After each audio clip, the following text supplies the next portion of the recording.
विरोधक आरोप करतात, पुरावे देत नाहीत। हवेत गोळी मारणाऱ्यांना जमीन दिसली। मुख्यमंत्री देवेंद्र फडणवीसांचा विरोधकांवर जोरदार हल्लाबोल। पार्टीसाठी परवानगी दिली गेली असेल तर नक्कीच कारवाई करणार। वांद्रे किल्ल्यावरील दारू पार्टीच्या संदर्भात राज्याचे मुख्यमंत्री देवेंद्र फडणवीसांची प्रतिक्रिया। बिहारच्या जनतेने मोदींवर विश्वास दाखवत बहुमत दिलं। महाराष्ट्रातही आगामी निवडणुकीत काँग्रेसची हीच अवस्था होणार। मुख्यमंत्री देवेंद्र फडणवीसांचा काँग्रेसवर हल्लाबोल। कोकणात आगामी निवडणुकीसाठी शिवसेना भाजपमध्ये युती। लांजा नगरपंचायत, राजापूर नगर परिषद निवडणुकीसाठी युती, तर 17 पैकी 9 उमेदवारांची यादी जाहीर। विरोधकांचे माझ्यावर विशेष प्रेम, माझ्याऐवजी ईश्वरपूरच्या अपूर्ण विकासाला टार्गेट करावं। जयंत पाटलांचा विरोधकांना खोचक सल्ला।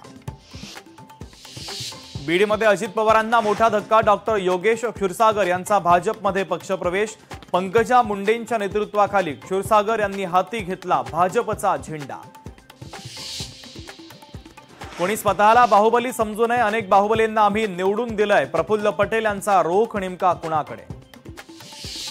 राधाकृष्ण विखे पाटील यांची शरद पवार यांच्यावर टीका करण्याची पात्रता आहे का? सत्तेसाठी निष्ठा गहाण ठेवून भाजपमध्ये गेले। अनिल देशमुखांची विखे पाटील यांच्यावर टीका।